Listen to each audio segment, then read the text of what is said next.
বাসুদেবায় ভারত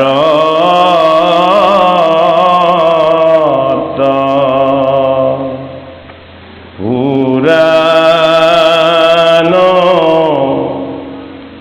আদি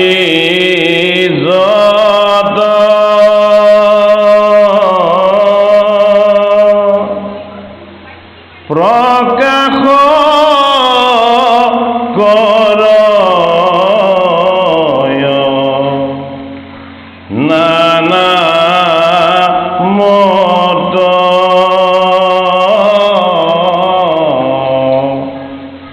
যত মহাজন হবাগ অভাময় ধাত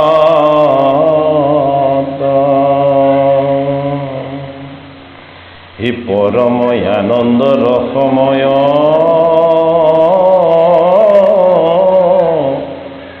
কোটি সূর্য সম প্রকাশয় হে মহাভাগৱত নোহন্ত যাবিবে কত হে মহাভাগৱত নোহন্ত যাবিবে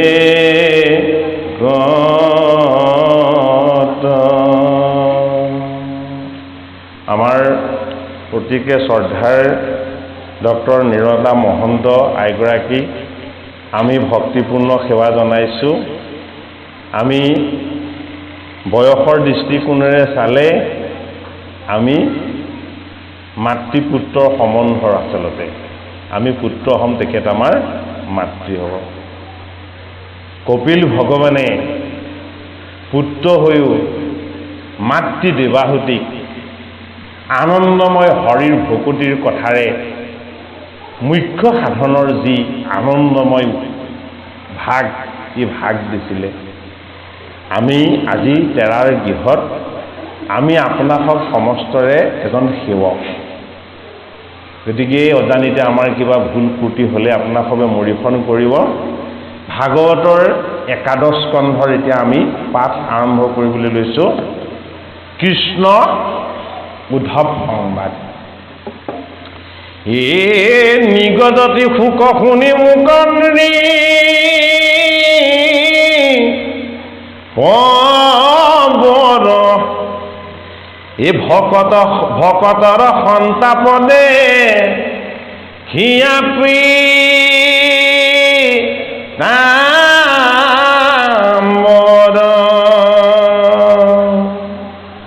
ভৈলন্ত আকুল কৃষ্ণ জগত জনক কমল নয়ন ভৰি বহৈ লোটক অপ্ৰীত বস্তে মুচি মুখ তেজিয়া নিচাক ও স্নেহে উদ্ধৱ কদৰি বুলিলা আশা এ তেজি চিন্তা চিত থিৰ কৰাম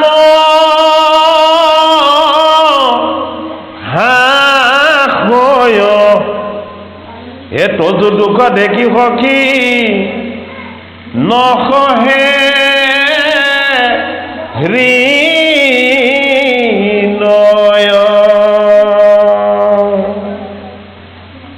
এ স্বৰূপে জানিলা তুমি আমাৰ আশয় এ বংশক সংহৰিয়াবে চলি নিশ্চয় হে সাধিলো উদ্ধৱ দেৱ তাৰ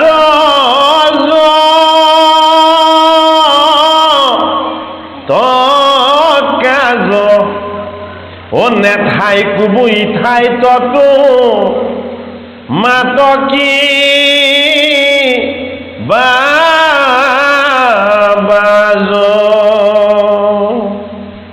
ই দ্বাৰকা নগৰ সাগৰ ৰত যাই বেত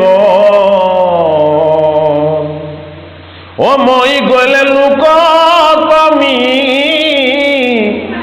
লিব বিমংগল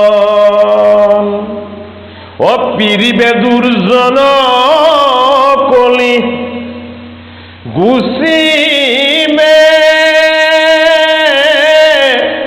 আচাৰ এ হুইবে অধৰ্ম তৰতি যতে প্ৰজাৰ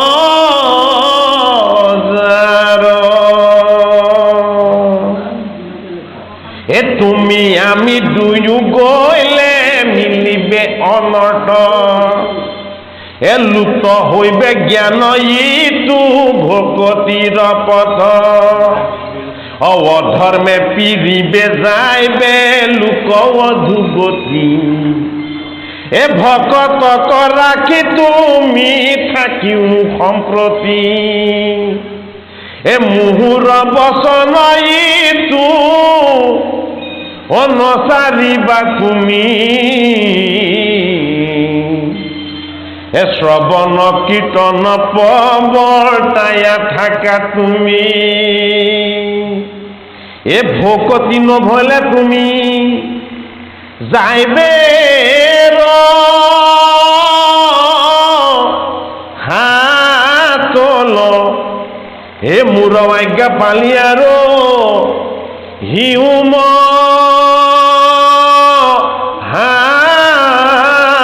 বল এ কিন্তু ঐত নাথাকিবা কহিলো প্ৰকৃতি এ মুত চিত দিয়া পুৰা পৃথিৱী পৰ্যতি অযত দেখা শুনা মায়া ময় স্বপ্ন এ হৰিময় দেখি দূৰ কৰা মতি ভ্ৰম এ জ্ঞান কৰ্ম ভকতি ক হিলোক ঋভেদ এ ভকতি পৰম পন্থা দিলোপ ঋষেন এ নাহিকে উত্তম গতি ভকতিত পৰে এ নিশ্চয় কহু ভকতিতে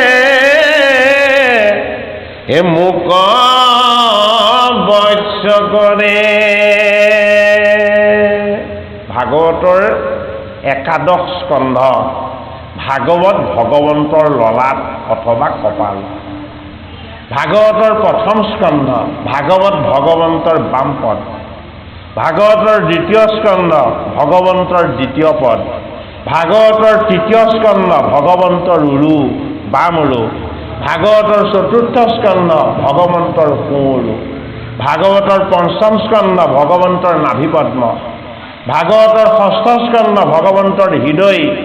ভাগৱতৰ সপ্তম স্কন্ধ, ভগৱন্তৰ বাম হস্ত পদ্ম। ভাগৱতৰ অষ্টম স্কন্ধ, ভগৱন্তৰ সোঁহস্ত পদ্ম। ভাগৱতৰ নৱম স্কন্ধ, ভগৱন্তৰ কণ্ঠ। ভাগৱন্তৰ দশম স্কন্ধ, ভগৱন্তৰ মুখপদ্ম। ভাগৱতৰ একাদশ স্কন্ধ, ভগৱন্তৰ ললাট। আৰু ভাগৱতৰ দ্বাদশ স্কন্ধ, ভাগৱত ভগৱন্তৰ শিৰ। ভকতে ভগৱন্তৰ আনন্দময় বিষ্ণুৰূপ যেতিয়াই ভজন গ্ৰহণ কৰে, ভজনৰ পাছত সেই ৰূপক উপাসনা কৰে।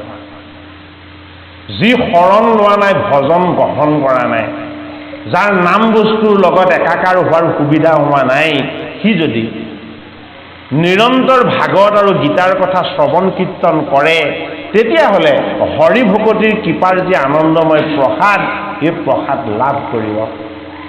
দশম স্কন্ধত ভগৱান কৃষ্ণৰ জন্ম হৈছে।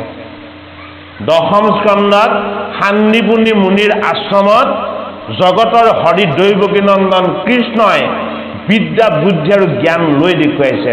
ভাগৱতৰ দশম স্কন্ধত ভগৱন্তই গুৰুৰ দক্ষিণা দান, কোনেও দিব নোৱাৰা দক্ষিণা তেওঁ দান দি দেখুৱাইছে। ভাগৱতৰ অষ্টম স্কন্ধত দশম স্কন্ধত ভগৱন্তই অষ্টমহীয়সীক 8টা উপায়েৰে সৈতে বিবাহ কৰাই দেখাইছে। ভগৱন্তই নৰকৰ ৰাজ্যত বন্দী হৈ থকা ৰজাবিলাকক মুক্ত কৰাৰ লগতে 16,100 দাসীক তাৰ পৰা মুক্ত কৰি তেওঁ বিবাহ কৰি দেখুৱাইছে। ভাগৱতৰ দশম স্কন্ধত কুজিৰ মনোবাঞ্ছা পূৰ্ণ হৈছে। ভাগৱতৰ দশম স্কন্ধত অসুৰৰ মনৰ কামনাও পূৰ্ণ কৰিছে। ভাগৱতৰ দশম স্কন্ধত দৈৱকীনন্দন কৃষ্ণই অঘাসুৰ, বকাসুৰ, চক্ৰবাক, পুতনা ইত্যাদি যিমানবিলাক অসুৰ আছিলে, সকলো অসুৰক বধ কৰাৰ লগতে কংস মামাক নিধন কৰি কংসই দখল কৰা যি উগ্ৰসেনৰ সিংহাসন, সেই সিংহাসন পুনৰ আকৌ ককাক উগ্ৰসেনক ঘূৰাই দিছে। ভাগৱতৰ দশম স্কন্ধত শেষৰ ফালে ভগৱন্তৰ আনন্দময় লীলা, বৃন্দাবনত কৰা হৰিৰ তত্ত্ব আৰু বৃন্দাবন ধামত গোপীয়ে কৃষ্ণ উদ্ধৱক সাক্ষাৎ কৰি দেখুৱাৰ ব্যৱস্থা, এই সমস্ত তত্ত্ব দশমত হৈছে। বোলে কিয়? দশম জগতৰ হৰি কৃষ্ণ মুখপদ্ম ৰূপত, অৰ্থাৎ আদি, মধ্য আৰু শেষ চোৱা, এই তিনিটা চোৱাৰে সৈতে দশমৰ কলেবৰ অত্যন্ত বৃহৎ।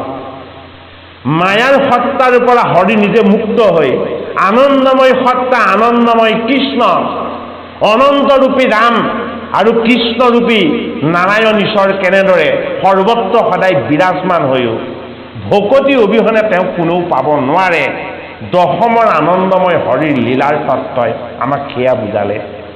গোপীৰ সংবাদ ল'বলৈ উদ্ধৱক পঠিয়াই ভগৱান কৃষ্ণই প্ৰত্যক্ষভাৱে উদ্ধৱক জ্ঞান দিলে। বোলে কি? মোৰ ভকতৰ সং নল'লে কেতিয়াও মোৰ জ্ঞান লাভ নকৰিবা। গোপীৰ সংবাদৰ যোগেদি বুজালে যে গোপন কৃষ্ণক হৃদয়ত উপাসনা কৰি গোপীৰ দৰে সাধনময় হৈ যোৱা ভকতৰ সংগ যদি কেনেবাকে উদ্ধৱৰ দৰে মহন্তৰ নহয়, তেতিয়াহ'লে কৃষ্ণৰ আচল যি প্ৰাপ্তি, এই প্ৰাপ্তি কেতিয়াও নহ'ব।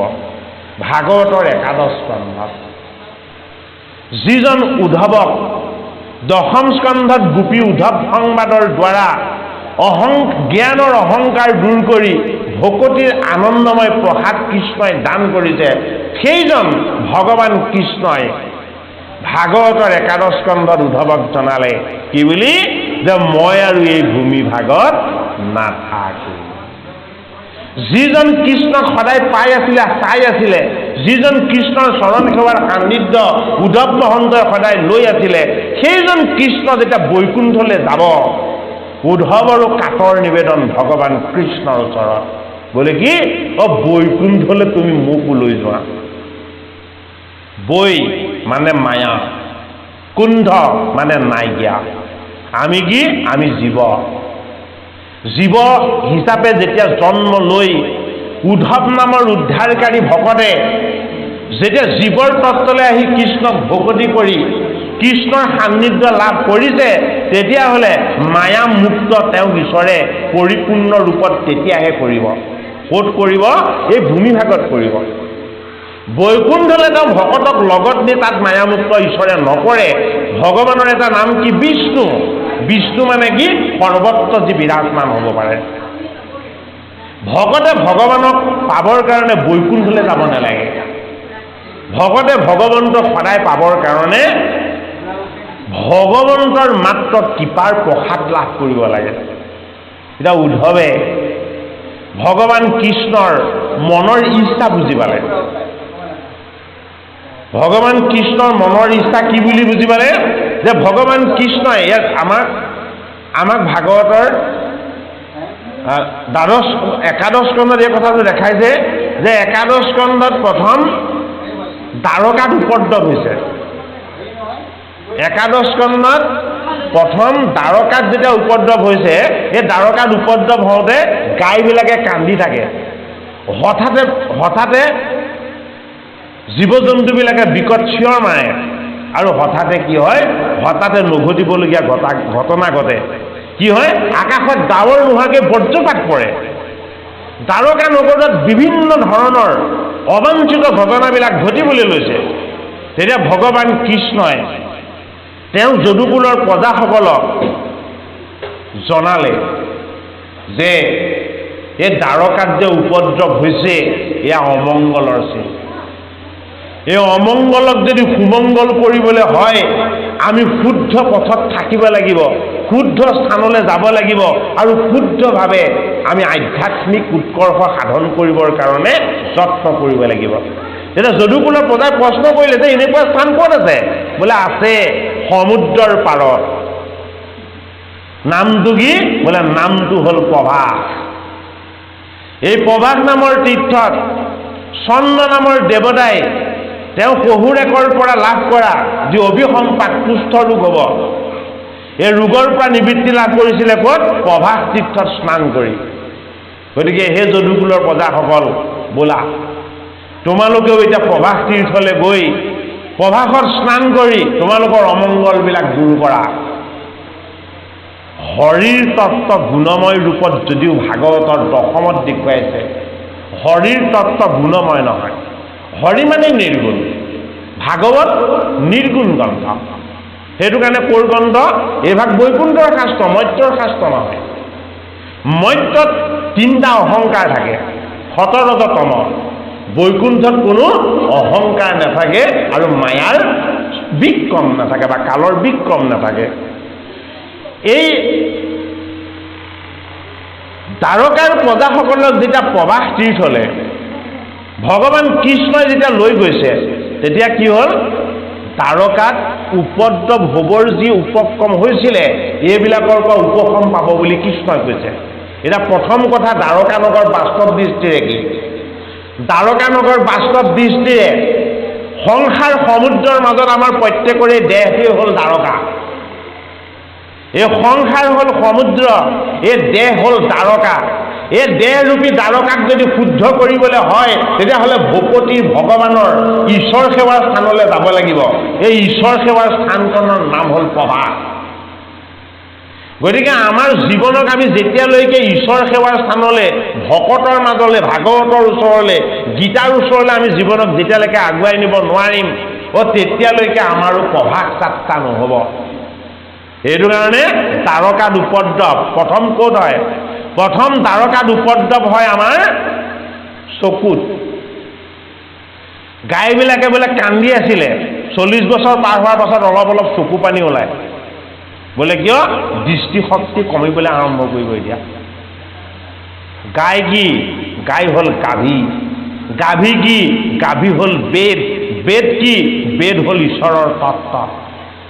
সেইটো কাৰণে দ্বাৰকাত কান্দি থকা গাইবিলাক আমাৰ দেহ তত্ত্বত জীৱনৰ যৌৱনক হেৰুৱাই অস্তৰাগৰ ফালে গতি কৰিব বিচৰা বিষাদগ্ৰস্ত হৈ পৰা আমাৰ এই দশ ইন্দ্ৰিয়, এই দশ ইন্দ্ৰিয়ই হ'ল কি? ধেনুৰূপ, গাভীৰূপ, গাইৰূপ।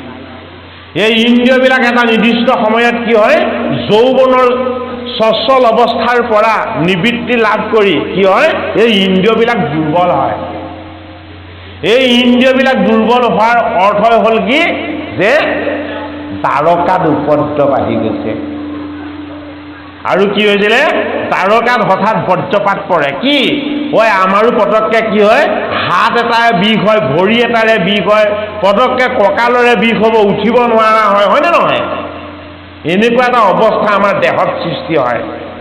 এই দেহত নভবা নিচিন্তাকে যিবিলাক অনাকাংক্ষিতভাৱে হঠাৎ বিপদ আহি যায়, এই সংসাৰৰূপী সমুদ্ৰত এই দেহ হ'ল দ্বাৰকা নগৰ।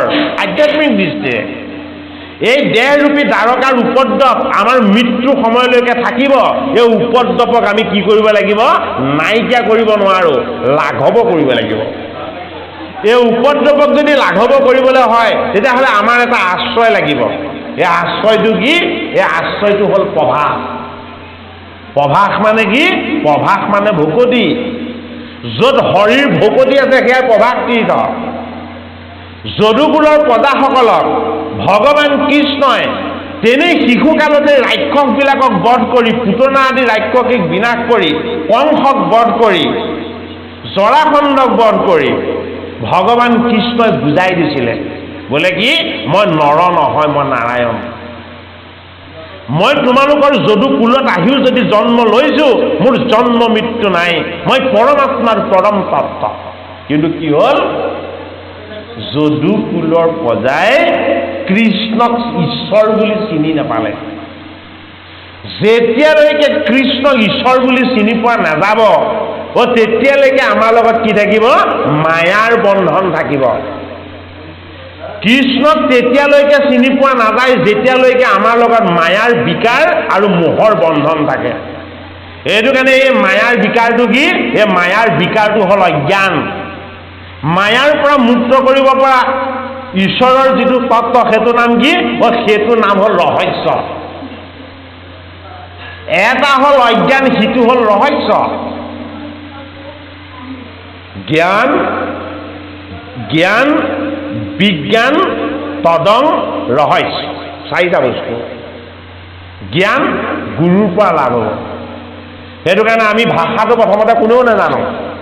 পিতৃ মাতৃ আমাক আত্মীয় স্বজনবিলাকৰ লগত কথা পাতোতে আমি ইলিটাৰেট হ'ব পাৰোঁ, কিন্তু ভাষা এটা জানি যাওঁ।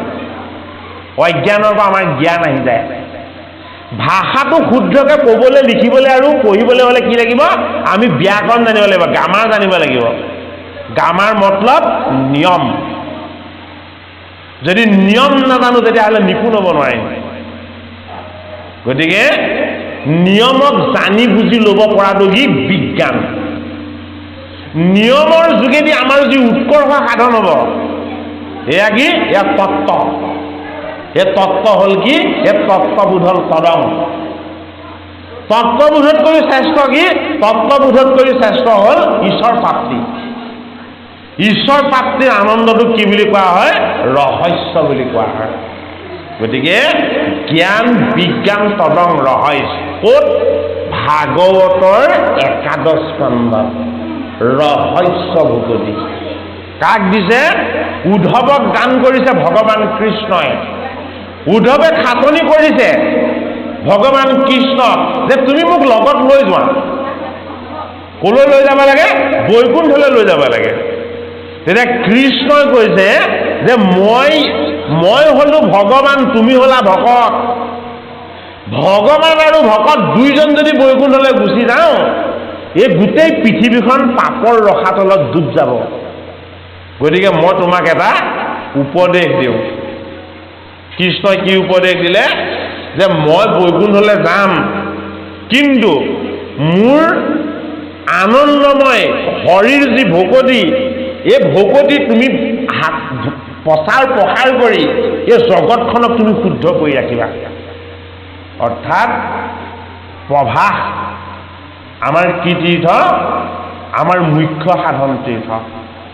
এই মুখ্য সাধন তীৰ্থত যদুকুলৰ প্ৰজাসকলৰ কাজিয়া লাগিলে। কি কাজিয়া লাগিলে? ইজনে সিজনক চিনি নোপোৱা হ'ল।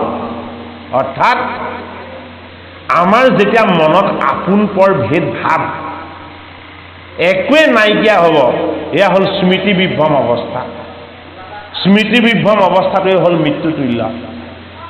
জীৱনৰ অন্তিম সময়ত সেইটো চবৰে হয়, সকলোৱে স্মৃতিক হেৰুৱায়।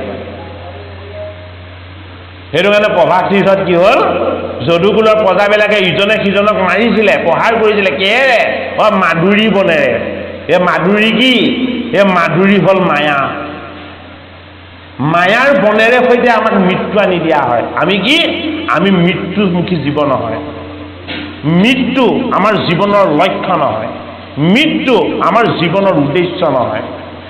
কেৱল মৰিবৰ কাৰণে যদি জি থকা যায়, তেতিয়াহ'লে মাধুৰী বনেৰে সৈতে আমাক মাৰি মাৰি মাৰিব। কিন্তু আমি মৰিবৰ কাৰণে জীয়াই থকা নাই। সেইটো কাৰণে মাধুৰীৰ এটা ডাঙৰ তত্ত্ব কথা আছে। ক'ৰ পৰা? যদু বংশৰ প্ৰজাসকলে বা শিশুসকলে সাধনময় ঋষিসকলক পৰীক্ষা কৰিবৰ কাৰণে জাম্বৱন্তীৰ পুত্ৰ শালবই নাৰীৰ ভেষ ধাৰণ কৰিবলৈ, গৰ্ভৱতী মহিলাৰ ৰূপ ধাৰণ কৰিবলৈ পেটত যিডাল গদা বান্ধি লৈছিলে, এই গদাডাল লোহাৰ আছিলে। আৰু দুৰ্ভাষা আদি ঋষিয়ে অভিসম্পাত দিছিলে, যি গদাই জগতক উদ্ধাৰ কৰে, সেই গদাই তহঁতৰ যদুকুল ধ্বংস কৰিব। তই যিডাল বান্ধি লৈছ, এইডালেই তহঁতৰ মৃত্যুৰ কাৰণ হ'ব। আৰু তাৰ পৰা কি হ'ল? গদাডাল নাইকিয়া কৰি দিব বিচৰা হ'ল। অৰ্থাৎ ভগৱানৰ নাম যদিও আমি গুণময় বুলি ভাবোঁ, ভগৱানৰ নাম হ'ল নিৰ্গুণ বস্তু। গদা হৰিৰ নামৰ তত্ত্ব। গদা হৰি গীতা ভাগৱত নাম তত্ত্বৰ শক্তি সামৰ্থ্য। যদি এই ঈশ্বৰৰ নাম বস্তুৰ লগত আমাৰ পৰিচয় নহয়, তেতিয়াহ'লে আমি কি হ'ম? আমি তামসীৰ ফালে ধাৱমান হ'ম। এই তামসীৰ ফালে ধাৱমান তত্ত্বটোৰ নাম হ'ল কি? লৌহ গদা। লৌহটো হ'ল তামসৰ তত্ত্ব। ৰাজসিকৰ তত্ত্বটো হ'ল কি? ৰাজসিকৰ তত্ত্বটো হ'ল ৰূপ। আৰু সাত্বিকৰ তত্ত্বটো কি? সাত্বিকৰ তত্ত্বটো হ'ল সুবৰ্ণ। সেইটো কাৰণে লৌহ গদা এডাল মানিছিলে। এই তামসিক গুণবিলাকে আমাৰ মৃত্যুৰ কাৰণ। গদাডাল ঘঁহি ঘঁহি ঘঁহি সমুদ্ৰৰ পাৰত শেষ কৰা হ'ল। শেষত অকণমান কাঁইট থাকি গ'ল, সেইখন সাগৰলৈ পেলাই দিলে। এই কাঁইটকণ কি? এই কাঁইটকণ আছিলে কৃষ্ণ নিজে। এই জগতত যত জীৱ আছে, যত জড় আছে, সকলোবিলাকৰ মূল তত্ত্ব হ'ল কৃষ্ণ। সেইটো কাৰণে কৃষ্ণই শেষত সেই কাঁইটকণ হৈ ৰৈছে। অৰ্থাৎ সকলোৰে শেষত কেৱল ঈশ্বৰ থাকিব। সকলোৰে আগত যিদৰে ঈশ্বৰেই আছিলে, কিয়নো কেৱল ঈশ্বৰেই সত্য।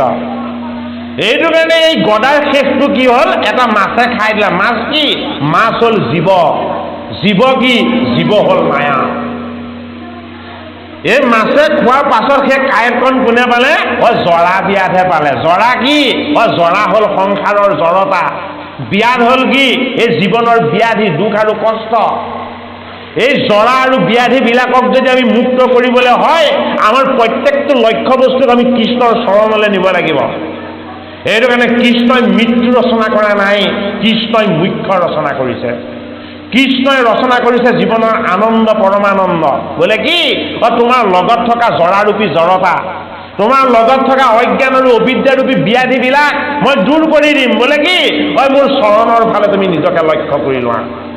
জৰা ব্যাধে শৰ মাৰিছিল পহুৰ কাণ বুলি, কৃষ্ণ বুলি জনা নাছিল। অৰ্থাৎ কৃষ্ণক কোনেও দেখা নাপায়। কৃষ্ণ নিৰ্গুণ। কি দেখা যায়? এই জগতত দেখা পোৱাবিলাক সকলো মায়া। এই মায়াৰ তত্ত্বই হ'ল মৃগ। এই মৃগৰ তত্ত্বই হ'ল মৃগৰ কাণ। মৃগৰ কাণ মানে শ্ৰৱণ শক্তি। এই শ্ৰৱণ শক্তিৰ যোগেদি আমি হৃদয়ৰ ঈশ্বৰক আমি শ্ৰৱণ কীৰ্তন ধৰ্মৰে আমি হৃদয়ত স্পৰ্শ কৰিব পাৰোঁ। সেইটো কাৰণে একাদশ স্কন্ধ ৰহস্য ভগৱতী। উদ্ধৱ মহন্ত কৃষ্ণই সেইটো কাৰণে কৈছে যে মই বৈকুণ্ঠলৈ যাম, কিন্তু তুমি যাব নোৱাৰা। বোলে কি, আমি মাটিৰ মানুহ, মাটিত থাকিব লাগিব। মাটিৰ মানুহ ভূমিতেই থাকি ভূমাৰ স্পৰ্শ কৰি ভকতৰ সংগত এই গীতা ভাগৱত শাস্ত্ৰৰ মাজত ভগৱান কৃষ্ণৰ লগত আমি একাত্ম হ'বলৈ অনুশীলন কৰিব লাগিব। উদ্ধৱ মহন্ত ভগৱান কৃষ্ণই এতিয়া কি কৰিছে, আনন্দময় হৰিৰ ৰহস্যময় ভকতিৰ জ্ঞান দান কৰিছে। ক'ত? একাদশ জীৱনৰ জড়তাৰ পৰা জীৱ মুক্ত হৈ যোৱাৰ ব্যৱস্থা।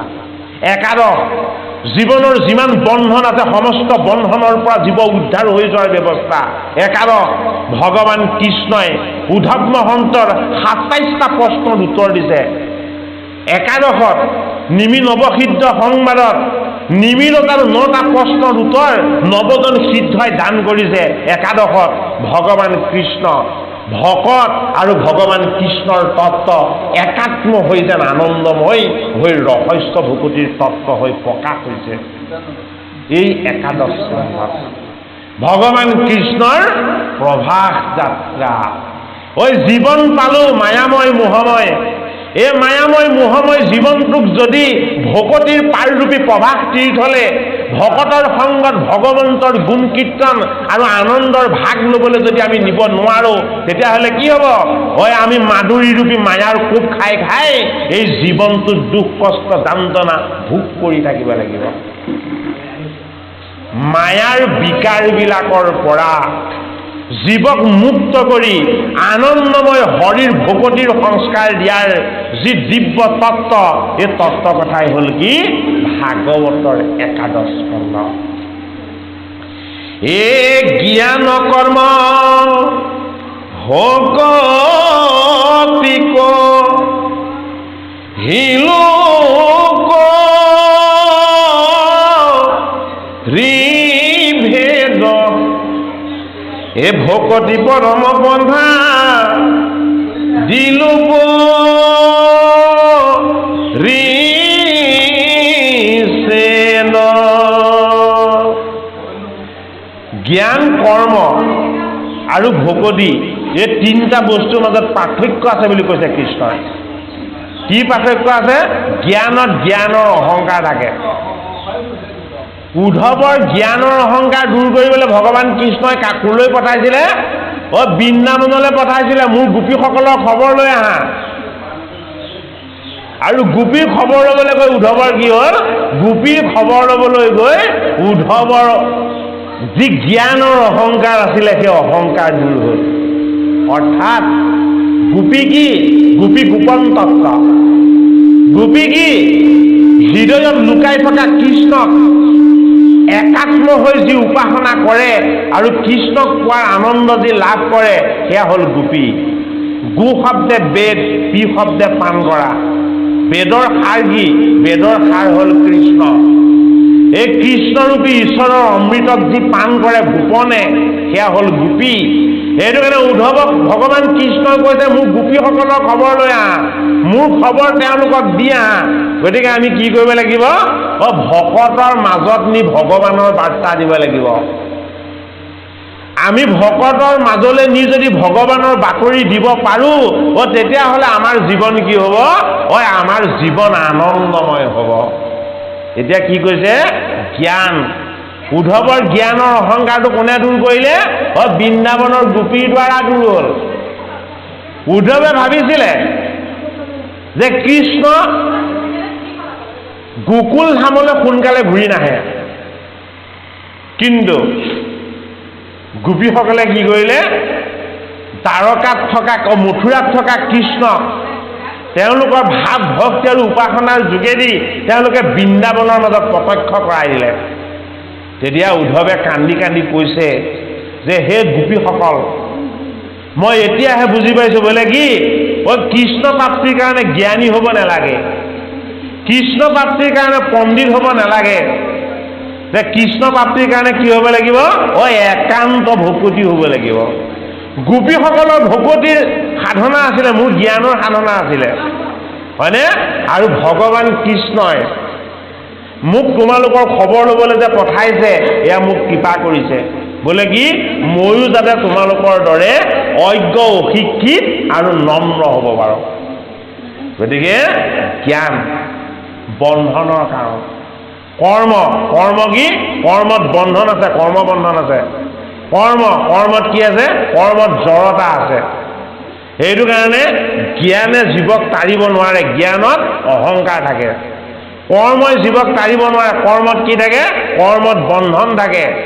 এই জ্ঞানৰ অহংকাৰ আৰু কৰ্মৰ বন্ধন এই সকলোবিলাকক নিশেষ কৰি ভকতিৰ যোগেদি ভগৱানৰ চৰণ উপাসনা কৰি ভগৱন্তৰ পুণ্যময় আনন্দৰ ভাগ লাভ কৰিব পাৰে। কিহৰ যোগেদি?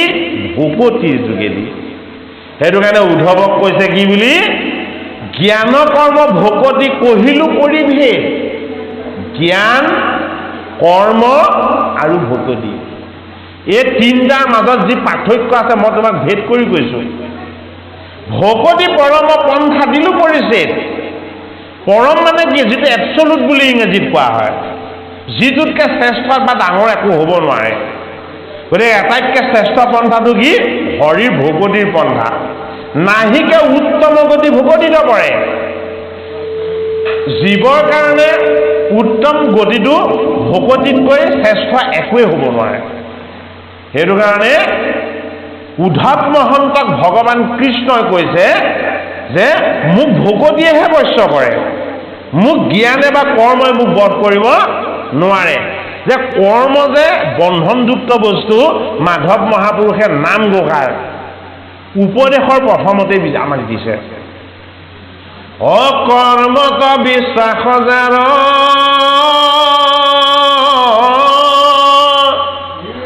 হিয়া তথা কন্তু হৰি অতিশয় দূৰহন্ততাৰ অদূৰত বিদূৰ হন্ত তাৰ। এই অহংকাৰ থাকন্তেও সাক্ষাতে কৃষ্ণক পাৱে। অশ্ৰৱণ কীৰ্তনাধৰ মজাৰ এ শ্ৰৱণ কীৰ্তনাধৰ মজাৰ। কৰ্মত বিশ্বাস কাৰ আছিলে? কৰ্মত বিশ্বাস মাধৱৰ আছিলে। মাকৰ ৰোগ ভাল কৰিবলৈ পঠা ছাগলী বিচাৰি ফুৰিছিলে। নিজৰ ভনী জোৱাইক ৰামদাস নগ'লে সেই কামৰ কাৰণে খঙত আহি শংকৰৰ ওচৰ পালেহি। শংকৰৰ ওচৰত কি আছিলে? শ্ৰৱণ আৰু কীৰ্তন ভকতি আছিলে। একান্ত মনেৰে গুৰুজনাৰ মুখপদ্মে আনন্দময় হৰিৰ কথা শ্ৰৱণ কৰি সকলো পৰমাত্মাত লীন গৈ আছে। আৰু মাধৱে চুচুক থামাককে আহি শংকৰৰ সান্নিধ্য পালে। ৰোগটো মাকৰ নাছিলে, ৰোগটো মাধৱৰ মনত নিজৰ আছিলে। কৰ্মত বিশ্বাস আছিলে, সেইটো কাৰণে ৰোগ আছিলে। কৰ্মত বিশ্বাস দূৰ হৈ গ'ল। বোলে কি? এইজন গুৰু, এইজন ঈশ্বৰ, এইজন শংকৰ, এইজন সূৰ্য, এইজনেই গতিদাতা। এইজনৰ পৰা ঈশ্বৰৰ জ্ঞান লাভ কৰি সকলোৱে এক ঈশ্বৰৰ উপাসনা কৰিছে। আৰু মই বলিৰ কাৰণে পঠা ছাগলী বিচাৰি ফুৰিছোঁ, মই ক'ত উদ্ধাৰ হ'ম? সেইটো কাৰণে এই জীৱনৰ বন্ধনযুক্ত কৰ্মবিলাকত আমি বিশ্বাস ৰাখিব নালাগে। কৰ্মবন্ধন দূৰ কৰাৰ উপায় কি? একান্ত হৰিৰ ভকতি। ভকতিতকৈ শ্ৰেষ্ঠ বস্তু এই জগতত একো নাই। এই কথা ভগৱান কৃষ্ণই তেওঁ মুখপদ্মে তেওঁ প্ৰাণৰ বান্ধৱ উদ্ধৱ মহন্তক জনালে। হে ভকতি তপৰে আন নকৰিবা সখী, এহে নুশুনি উদ্ধৱে মুচিলা দুয়ো আঁকি। এ কৃষ্ণৰ চৰণ চাই তেজিলা নিচা, এ গদ গদ বাগা বুলি লন্তলা খেলা। ভকতিত বাহিৰে তুমি আনত কেতিয়াও আস্থা নেৰাখিবা। এই কথা ভগৱান কৃষ্ণই উদ্ধৱক কৈছে। আৰু উদ্ধৱে তেওঁ কি কৰিছে? কান্দি থকা মুখখন মুচি লৈছে। উদ্ধৱে কিয় কান্দিছিলে? উদ্ধৱে কান্দিছিলে কৃষ্ণক নেপাম বুলি। অৰ্থাৎ প্ৰাণৰ বান্ধৱজনক হেৰুৱাৰ যিটো দুখ, এই দুখটো ভাগৱতৰ একাদশ স্কন্ধত দেখুৱাইছে। প্ৰাণৰ বান্ধৱ মানে কি? প্ৰাণ হ'ল আমাৰ জীৱনৰ চৈতন্য তত্ত্ব। আমি যে জীয়াই আছো, কথা কৈ আছো, এই শক্তিটো হ'ল প্ৰাণৰ। এইটো কাৰণে প্ৰাণৰ শক্তিৰে আমি জীৱনী শক্তি লাভ কৰি আছো। এই প্ৰাণৰ শক্তিত থকা যিজন ঈশ্বৰ, এই ঈশ্বৰজন হ'ল কৃষ্ণ। সেইটো কাৰণে সেইজনে আমাৰ বান্ধৱ।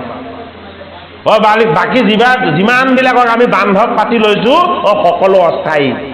আপোনাক ভাল পালে থাকিব, বেয়া পালে আপোনাৰ পৰা আঁতৰি গুচি যাব।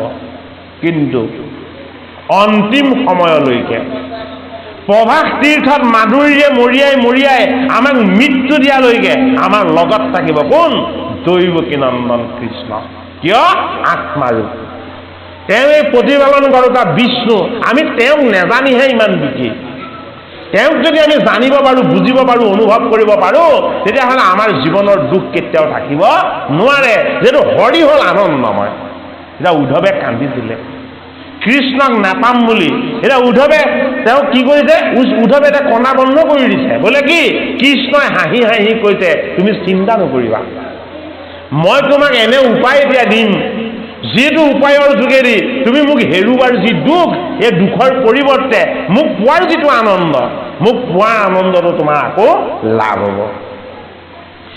হে প্ৰাণ বন্ধু মোক বুলিও বুজাই, ঋষি সমস্তৰ কিয় একমতি নাই, কেহু বুলৈ কৰ্মে কেহু বুলৈ জ্ঞানে গতি, তোমাৰ সন্মত পথ কেৱল ভকতি।